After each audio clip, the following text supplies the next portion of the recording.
اللہ تعالیٰ نے انسان کو امتحان کے لیے پیدا کیا ہے. باقی ساری کائنات مخلوق اس کی ضرورتوں کو پورا کرنے کے لیے. امتحان کس چیز کا ہے؟ لِيَبْلُوَكُمْ أَيُّكُمْ أَحْسَنُ عَمَلًا. وہ یہ دیکھے گا کہ ہم میں عمل کو کون خوبصورت بناتا ہے. دوسری جگہ لِنَبْلُوَهُمْ أَيُّهُمْ أَحْسَنُ عَمَلًا. ہم دیکھیں گے کہ تم میں عمل کو خوبصورت کون بناتا ہے. لیکن ایک عجب بات ہے کہ پیدا کیا جاہل، ساری کائنات انتہائی تعلیم یافتہ پیدا ہوتی. ایک چونٹی 1 سینٹی میٹر سے آگے نہیں دیکھ سکتی. آپ اس کا لائن میں چلنا دیکھیں، جو وہ گھر بناتی ہے وہ دیکھیں. اور دیمک کو نظر ہی کچھ نہیں آتا، وہ بالکل ہی اندھی ہوتی. تو افریقہ کے سفر میں جنگلوں سے گزر ہوا تو ان کو اتنے بڑے بڑے گھر بنے ہوئے مٹی کہ ہتھوڑے ٹوٹ جائیں ان کو توڑنے کے، کلہاڑیاں کند ہو جائیں ان کو توڑنے کے لیے. اندھی. ربنا الذی اعطى كل شیء خلقه ثم هدى.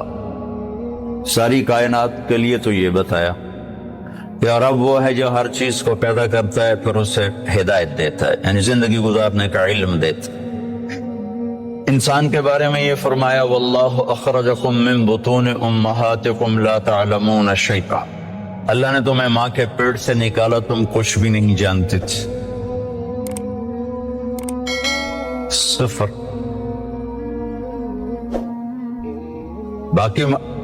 باقی مخلوق ماں کے پیٹ سے ہی تعلیم یافتہ پیدا ہوتا. انسان کا بچہ ماں کے پیٹ میں 9 ماہ رہتا ہے. 2 سال تک اسے پتہ نہیں ہوتا میری ماں کون ہے، میرا باپ کون ہے، مجھے چلنا کیسے ہے، مجھے کھانا کیا ہے. مرغی کا بچہ انڈے میں صرف 21 روز رہتا ہے. وہ باہر بھی خود آتا ہے، آتے ہی چلنا بھی جانتا ہے، کھانا بھی جانتا ہے، اپنی غذا کو بھی سمجھتا ہے، اپنے مفید اور مضر کو بھی جانتا ہے، اور ماں کو بھی پہچانتا ہے، اور دوست اور دشمن کو بھی جانتا ہے. بلی کو دیکھتے ہی واپس آتا ہے، حالانکہ اس نے تو آج ہی بلی کو دیکھا ہے. کہاں سے یہ علم آیا ہے کہ یہ دشمن ہے؟ چوہا آج اپنے گھر سے نکلا، بلی دیکھی بھاگ کے واپس. یہ علم کہاں سے آیا؟ اعطى كل شيء خلقه ثم هدى. دوسری بات کہ ساری مخلوق کا علم پرفیکٹ صحیح علم ہے ان کے پاس، اور وہ اس علم کے خلاف کرتے ہی نہیں. صرف جاندار نہیں، بے جان. آم کبھی بھول کے کریلا نہیں اگائے گا، آم پہ آم ہی آئے گا. سیب پر سیب ہی آئے گا، ناشپاتی نہیں آ سکتی. وہ اپنے علم کے خلاف بھی نہیں کرتے، اور ان میں غلط علم فیڈ بھی نہیں ہوتا. صحیح علم اندر جاتا ہے، غلط جاتا ہی نہیں، کیونکہ وہ پہلے سے لے کر آتے ہیں. اب بکری کے سامنے پلاؤ پکا کے رکھو، کہے گی میرا تو پرہیز ہے، میں تو نہیں کھا سکتا. ڈنڈے مار کے اسے مار دو، نہیں کھائے گی. گھاس رکھو سوکھا بھی تو شروع ہو جائے گی. اور شیر کے آگے زعفران کا تازہ گھاس رکھو، کہے گا مولانا صاحب پرہیز ہے میرا. گوشت رکھو تو کھائے گا. ایک تو صحیح علم جانتے ہیں، ایک اپنے علم کے خلاف کرتے نہیں. انسان جاہل پیدا ہوتا ہے، لا تعلمون شیئا، پھر یہ علم لیتا ہے، اور عجب بات ہے صحیح جان کر بھی غلط کرتا ہے. جانور غلط کرتا ہی نہیں. اب شوگر والے کے سامنے مٹھائی رکھو، ویکھو کھاوے نہ تو میں نپ لوے، وہ کہے گا ادھی گولی بات کھا لواں گے.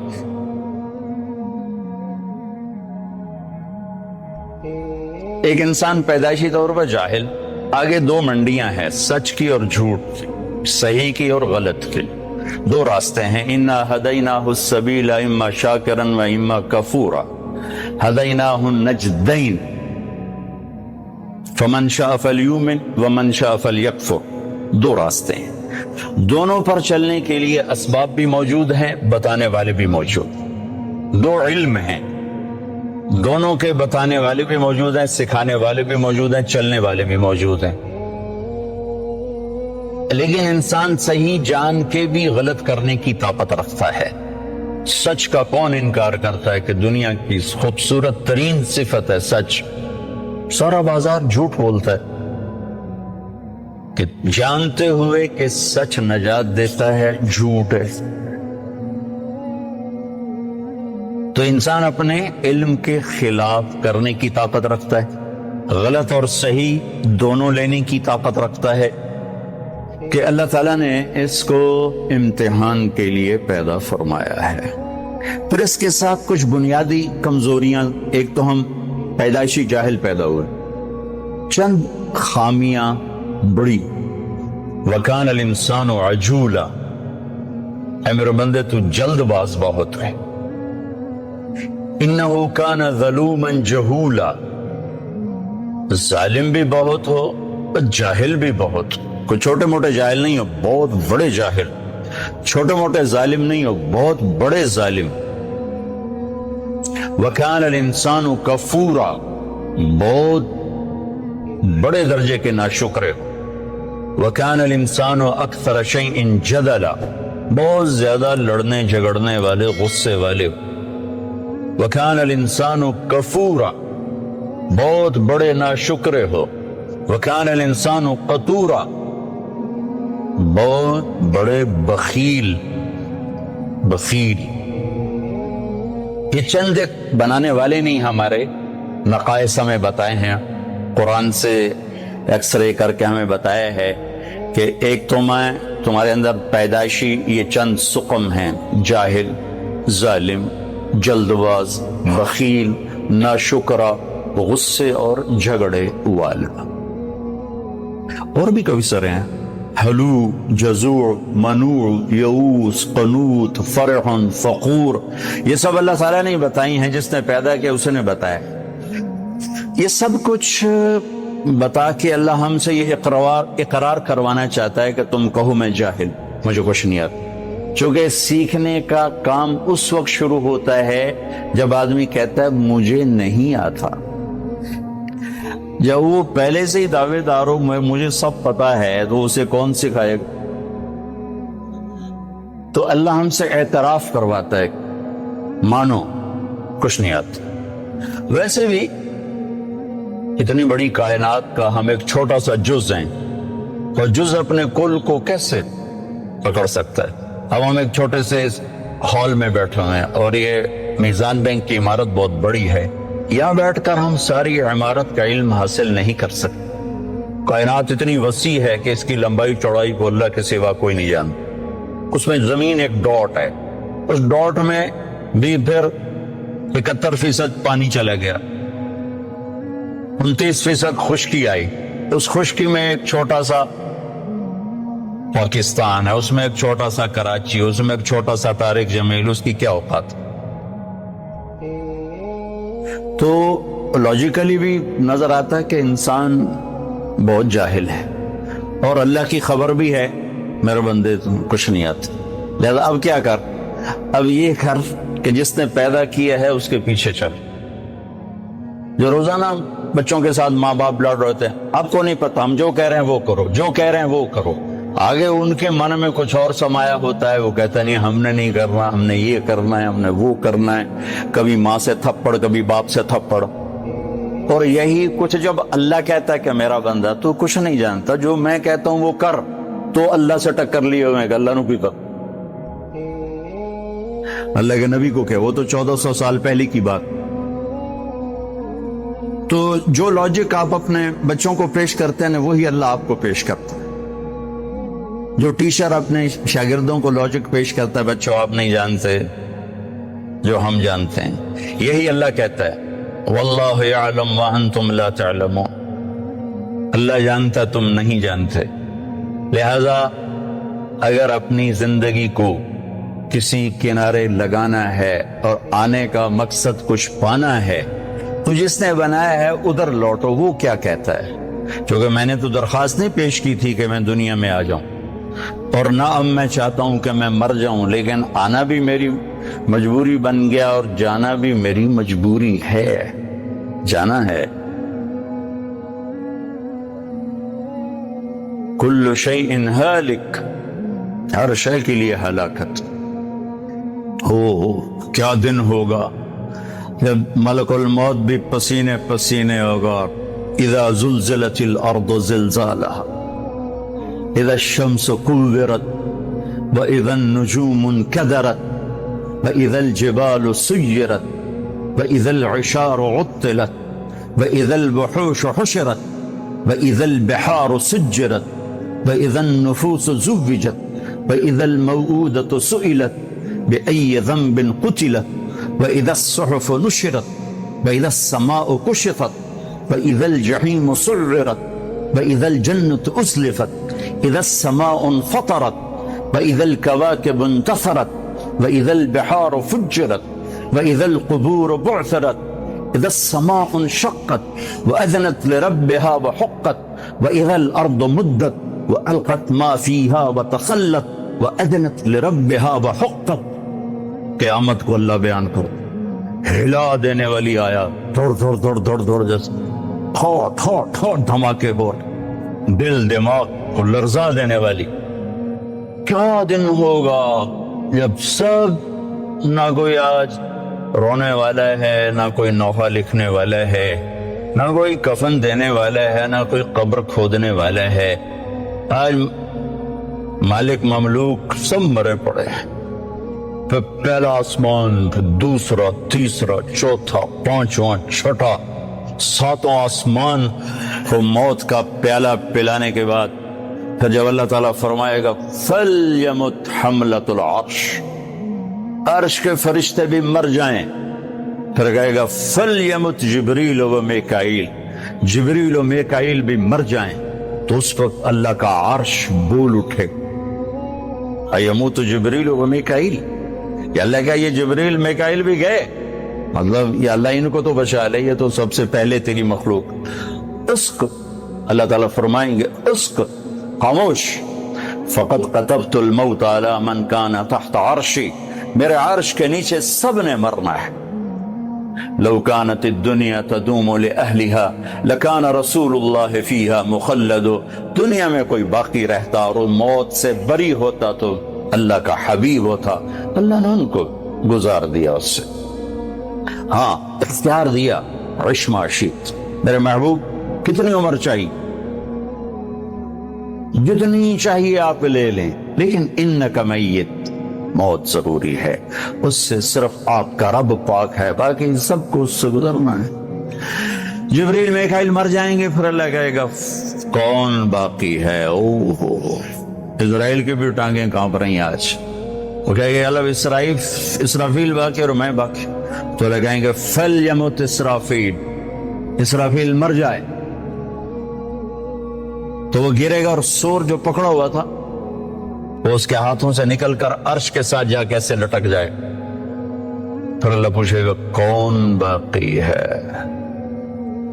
ملک الموت کو پتہ لگ گیا کہ ہن میری بھی آ گئی باری، تو ایسے کام کہ اللہ بس اب تو میں ہی باقی۔ تو اللہ تعالیٰ فرمائیں گے مت فإنک خلق من خلق، تو بھی مر جا، تو بھی میری ایک مخلوق، سب کو ختم۔ پھر ساری کائنات موت کی وادیوں میں دھکیل کر اللہ تعالیٰ کہے گا من کان لی شریکا فلیات، کوئی میرا شریک ہے تو آؤ۔ پھر دوبارہ کہے گا من کان لی شریکا فلیات، کوئی میرا شریک ہے تو آؤ۔ پھر تیسری دفعہ فرمائے گا من کان لی شریکا فلیات، کوئی ہے آؤ۔ پھر زمین آسمان کو اللہ جھٹکا دے، پھر کہے گا انا الملک، میں بادشاہ۔ پھر دوسرا جھٹکا دے گا، کہے گا انا القدوس السلام المومن، میں ہوں قدوس السلام مومن، پھر تیسرا جھٹکا دے گا، پھر کہے گا انا المہیمن العزیز الجبار المتکبر، پھر اللہ تعالیٰ کہے گا این الملوک، بادشاہ کدھر ہیں؟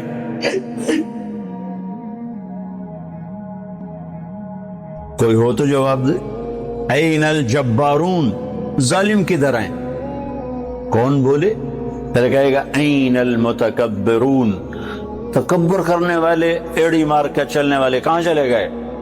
لا تمشی فی الارض مرحا انک لن تخرق الجبال، لن تخرق الارض ولن تبلغ الجبال طولا، مت اکڑ کے چل، نہ تو زمین پھاڑ سکتا ہے، نہ گردن اونچی کرنے سے پہاڑوں کے اوپر جا سکتا ہے، تواضع سے چل، عاجزی سے چل۔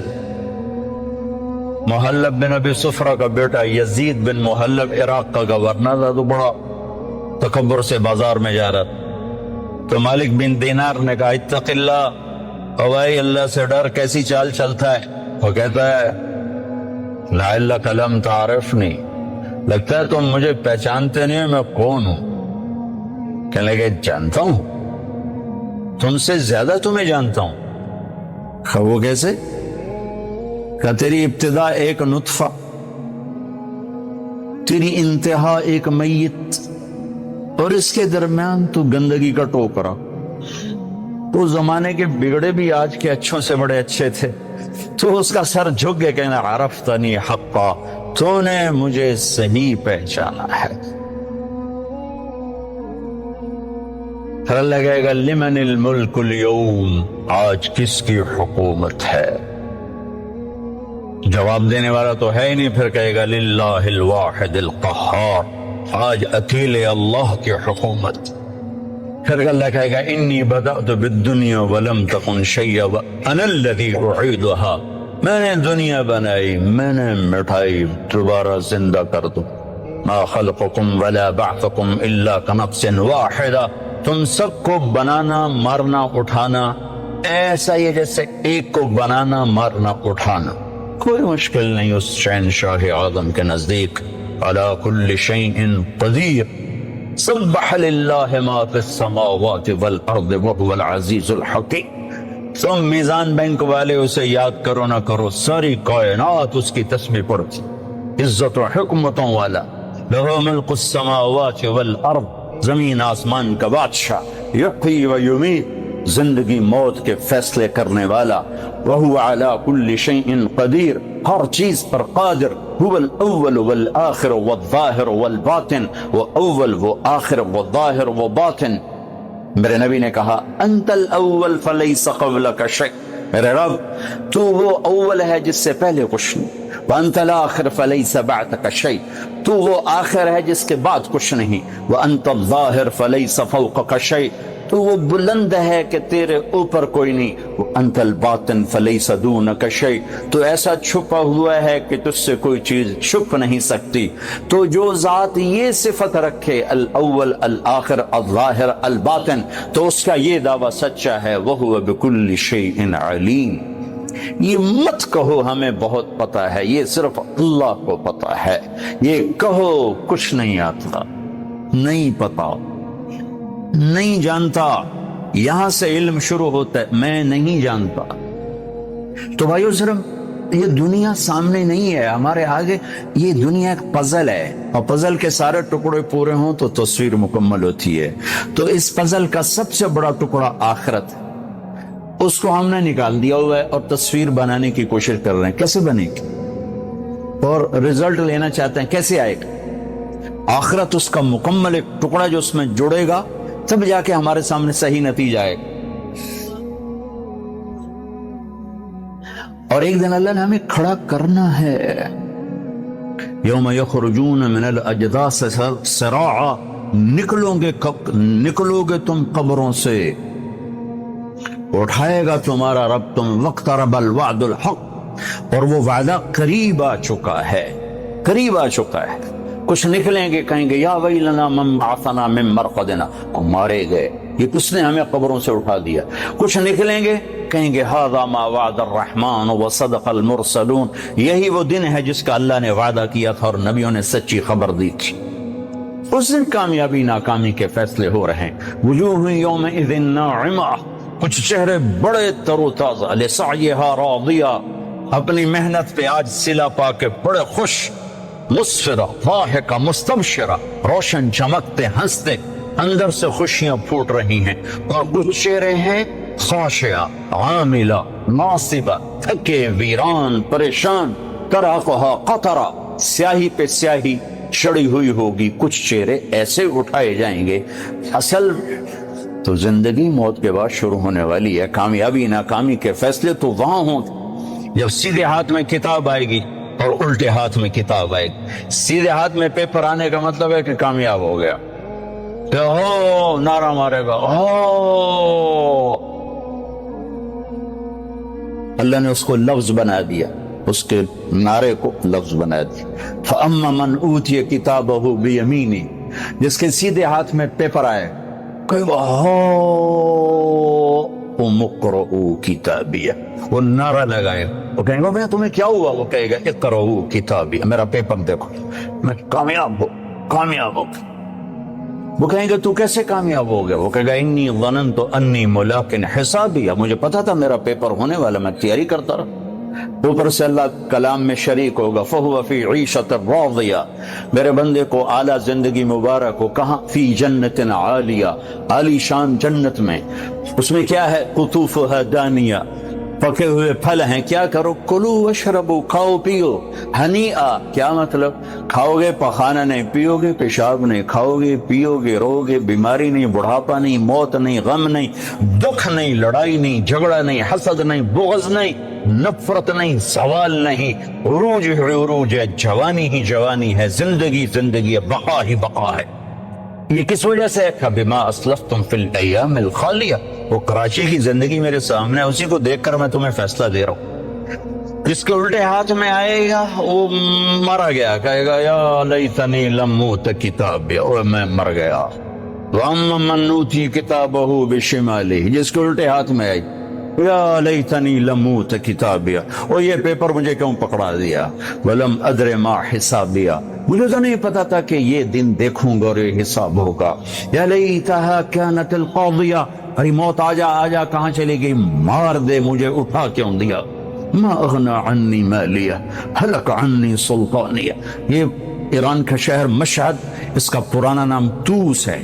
ہارون رشید جو بہت بڑا عباسی خلیفہ تھا، یہاں مرا تھا، یہیں اس کی خبر بنی تھی، تو اس کو طبیب نے کہا کہ آپ بچ نہیں سکتے، آپ کا مرض آخر تک پہنچ چکا ہے، تو اس نے اپنی میری قبر میرے سامنے کھو دی جائے، 3 بر اعظم پہ پھریرا لہرا رہا ہو اور عمر بھی 50 سال سے کم ہو، بھرپور جوانی، اور قبر سامنے کھو دی جا رہی تھی، تو قبر کے کنارے بیٹھا کہہ رہا تھا ما اغنی عنی مالیہ ہلک عنی سلطانیہ، آج میرا مال میرے کام نہیں آ رہا، آج میری حکومت مجھے نہیں بچا رہی۔ اگلے دن مر گیا، اپنی قبر کھدوائی اور اگلے دن مر گیا، اسی میں دفن۔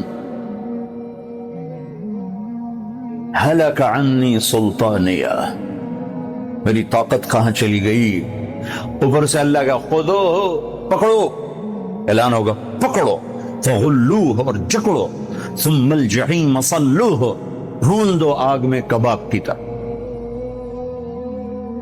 اور جب وہ اس کو پکڑنے کے لیے آئیں گے تو یہاں کی پولیس تو ہاتھ سے پکڑ کے ہتھ کڑی لگاتی ہے، اور یہاں سے نہیں پکڑیں گے، مجھے دیکھیں یہاں سے پکڑیں گے، یہاں ہاتھ ڈالیں گے یہاں، اور یوں کھینچیں گے تو اس کا پورا جبڑا باہر نکل جائے گا۔ وہ ایسے کلابازیاں کھاتا ہوا گر کر کہے گا ارحمو ارحم رحم رحم رحم، کہیں گے رحمان نے رحم نہیں کیا، ہم کیسے کریں، ہم کیسے کریں؟ اور عورتوں کو جو ناکام ہو گئے، یہ ناکام، جو عورتیں ناکام ہو گئی انہیں یہاں سے نہیں، انہیں سر کی چوٹی سے پکڑ کر یوں جھٹکا دیں گے، تو ایسے کلابازیاں کھاتی جا کر کہیں گے رحم رحم رحم، تو وہ کہیں گے رحمان نے رحم نہیں کیا، ہم کہاں سے کریں؟ اور جو اس کے سیدھے ہاتھ میں پیپر آئے گا تو میرا رب کہے گا جنت کا جوڑا پہنایا جائے، جنت کا تاج سجایا جائے، یلبسون ثیابا خضرا من سندس و استبرق، جنت کا ریشمی لباس پہناؤ، حلوا اساور من فضہ یحلون فیہا من اساور من ذہب، سونے چاندی کے زیور پہناؤ۔ میرے نبی نے کہا اور مردوں کے لیے سونا ریشم حرام ہے دنیا میں، عورت کے لیے حلال ہے، لیکن جنت میں اللہ مردوں کو بھی زیور پہنائے گا، تو مردوں پہ سجا ہوا زیور عورتوں کی نسبت زیادہ خوبصورت نظر آئے گا۔ تو قد ہو گیا 5 فٹ، 5.25 فٹ، 6 فٹ، 6.25، 6.5، 7، لیکن جب اللہ تعالیٰ کی طرف سے اعلان ہوگا کہ میرے بندے کو جوڑا پہناؤ، تو اب یہ اس کا یوں کرین کی طرح قد نکلے گا ایسے، اور 130 فٹ کی ہائٹ پہ جا کے مکمل ہوگا۔ تمہارے بینک کی عمارت سے بھی اوپر قد چلا جائے۔ آدم علیہ السلام اتنے ہی قد پہ پیدا کیے گئے تھے، ایسا گس دے چھوٹے۔ ہمارے میراثی ہوتے ہیں نا، میراثی، تو وہ بڑے سست قوم ہوتی ہے، صرف وہ تعریف کر کے روٹی کھاتے ہیں۔ وہ ایک زمیندار کی قسمت ماڑی، اس نے اس کو گھوڑے کے لگا دیا مالش پر۔ اب میراثی اور مالش کا کیا جوڑ؟ وہ سو گیا، گھوڑا چور لے گئے، وہ صبح اٹھا تو چور گھوڑا لے گئے تھے، اس نے خرگوش پکڑا اپنا اور آ کے باندھ دیا رسے کے ساتھ۔ بات زمیندار ہے کہ نا میرا گھوڑا کس ہے کہ یہ اے کھلوتا ہے، زگو نام مراد ہے گھوڑا ہے کہ سیوڑ ہے؟ سیوڑ ہماری زبان میں خرگوش کو کہتے ہیں۔ گھوڑا ہے کہ سیوڑ ہے؟ اگر جی گھوڑا ہے، اگر گھوڑا یہ ہو جاندہ جی ساری رات مالش کیتی ہے، گس دے آئے رہ گئے۔ تو 10-12 ہزار سال گزر کے گھستے ہمارے قد یہ رہ گئے ہیں۔ مرد عورت کی اصل ہائٹ 130 فٹ ہے۔ اللہ نے اماں کو بھی اسی قد پہ پیدا کیا تھا، حوا، اور آدم کو بھی اسی قد پہ پیدا کیا تھا۔ اور مردوں میں سب سے حسین آئے ہیں یوسف علیہ السلام، اور عورتوں میں سب سے حسین آئی ہیں حوا علیہ السلام۔ اللہ نے مردوں میں یوسف جیسا نہیں بنایا، عورتوں میں حوا جیسا کوئی نہیں بنایا۔ تو سارے مرد عورت جنتی 130 فٹ ہائٹ پر اللہ تعالیٰ اس کا قد، پھر جنت کے جوڑے پہنائے گا، سر پہ تاج سجائے گا، اپنے نور میں سے اس کے چہرے کے پر اپنی تجلی ڈالے گا۔ پھر اس کے بعد نہ انہیں میک اپ کی ضرورت ہے، اور نہ ان کے چہروں پر کبھی غبار آئے گا، نہ ان کو صابن کی ضرورت ہے، بس اللہ کے نور کی تجلی پڑی ہے، اور اب یہ ہمیشہ کے لیے حسن بڑھتا ہی جائے گا، بڑھتا ہی جائے گا، بڑھتا ہی جائے گا، مرد کا بھی عورت کا بھی، مرد کا بھی عورت کا بھی۔ تو انتہا تو ادھر کو چل رہی ہے۔ پھر یہ سارا جنتی مجمع اکٹھا ہوگا، پھر یہ پل پار کریں گے اور آگے جنت کے دروازوں پر جائیں گے تو 8 دروازے ہوں گے، لاک ہوں گے۔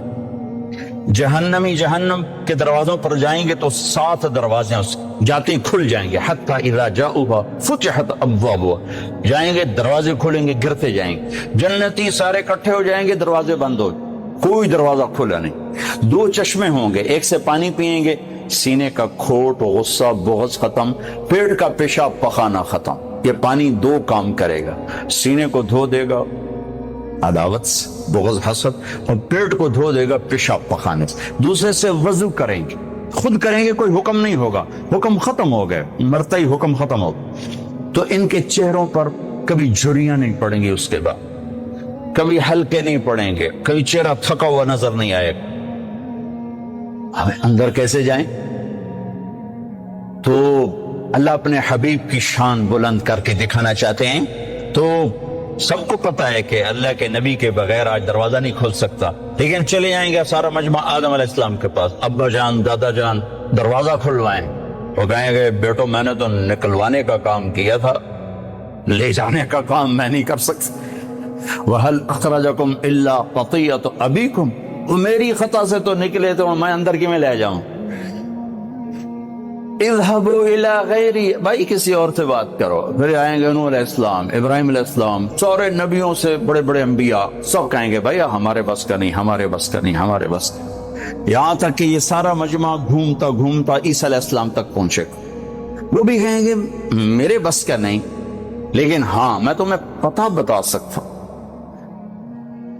یہ اور کوئی نبی نہیں کہے گا. عیسیٰ علیہ السلام کہیں گے مجھے معلوم ہے کون کھلوائے گا. کہا اچھا جی یہی بتا دیں. وہ کہیں گے جاؤ حبیب اللہ محمد الرسول اللہ صلی اللہ علیہ وسلم، آج وہ کھلوا سکتے ہیں اور کوئی نہیں کھلوائے گا.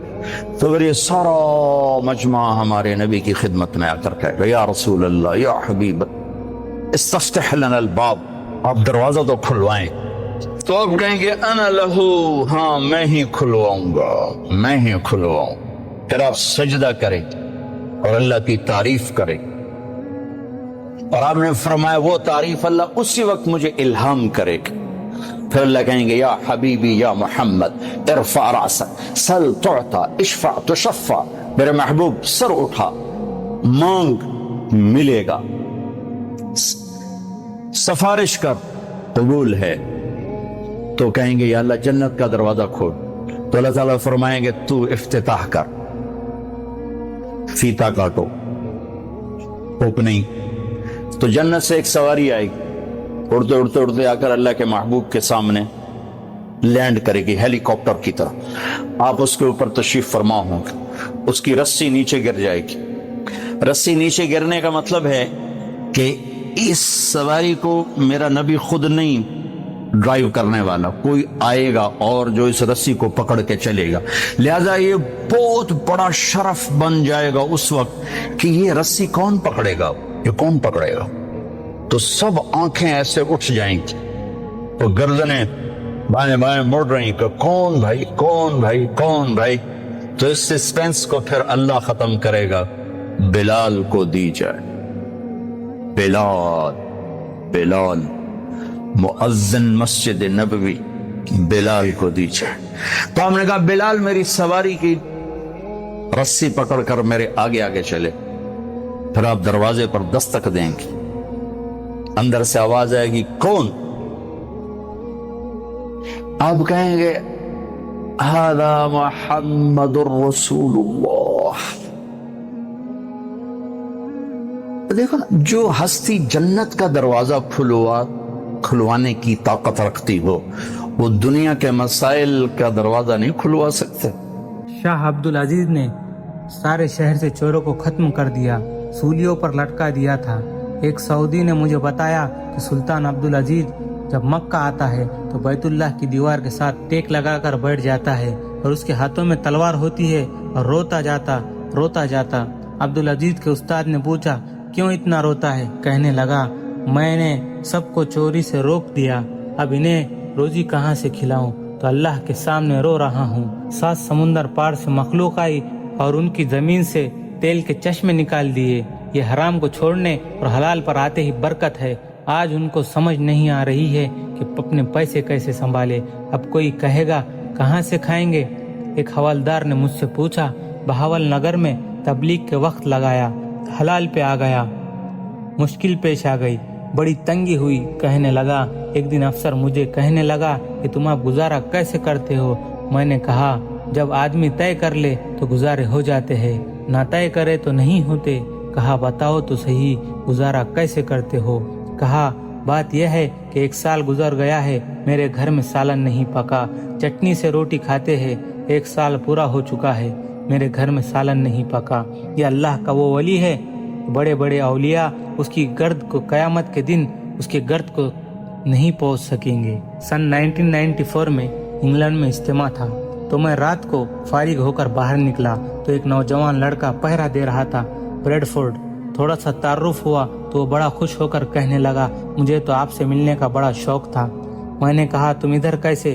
کہنے لگا میں نے 3 دن لگائے تھے، اللہ تعالیٰ نے میری ساری زندگی بدل دی.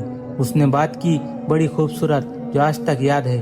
کہا جی ان کے پاس ہمیں گمراہ کرنے کے لیے اور نہیں ہے، جو کچھ ان کے پاس ہے گمراہی کے جتنے سامان ہیں، اسباب ہے، فحاشی کے، ننگے پن کے، بے پردگی کے، عورت مرد کے گلاپ کے، یہ حد ہے، اس کے آگے اور کچھ نہیں. ہم اس سے توبہ کر کے باہر آ رہے ہیں، اب اور کوئی شکل نہیں ہے ان کے پاس ہمیں گمراہ کرنے کے لیے اور ہم اللہ تعالیٰ کے فضل سے اسے ٹھوکر مار کر آ رہے ہیں اور اس بصیرت کے ساتھ آ رہے ہیں کہ وہ باطل ہے اور یہ حق ہے، وہاں کچھ نہیں۔ امریکہ میں ہماری جماعت گئی، شکاگو میں ایک مسجد میں ہم گئے تو دیکھا مسجد میں خیمہ لگا ہوا ہے۔ میں بڑا حیران ہوا، یہ خیمہ کیوں لگا ہے؟ پتہ چلا یہاں ایک علاقے کا بہت بڑا بدماش تھا، سارے علاقوں کا، وہ مسلمان ہو گیا اور پھر پاکستان آ کر تبلیغ میں 3 چلے لگائے، واپس گیا ہے اور اس نے خیمہ لگایا ہوا ہے اور روزانہ اس میں آ کر گھنٹہ 2 گھنٹہ بیٹھتا ہے کہ میرے نبی بھی خیمے میں رہا کرتے تھے، تو اب میں مستقل تو نہیں رہ سکتا، کچھ دیر تو رہوں تاکہ میرے نبی صلی اللہ علیہ وسلم کی سنت تو ادا ہو جائے۔ یقین مانے کہ مجھے اتنی شرم آئی، دیکھو نئے اسلام قبول کرنے والے کا یہ جذبہ، چھوٹا سا خیمہ اتنا سا تھا، نام بھی اس نے ابو بکر رکھا ہوا تھا۔ یہ درد غم نکل گیا کہ ہائے میں کیسے اپنے اللہ کو راضی کروں، میری اولاد کیسے اللہ پاک کو راضی کرے۔ یہ محنت ہی ختم ہو گئی، نماز پڑھی تو بھی ٹھیک، نہیں پڑھی تو بھی ٹھیک، نہ پڑھنے کی خوشی نہ چھوٹنے کا غم، قرآن پاک کی تلاوت ہو جائے تو خوشی کوئی نہیں، رہ جائے تو غم کوئی نہیں۔ یہ کیا مردہ دلی ہے؟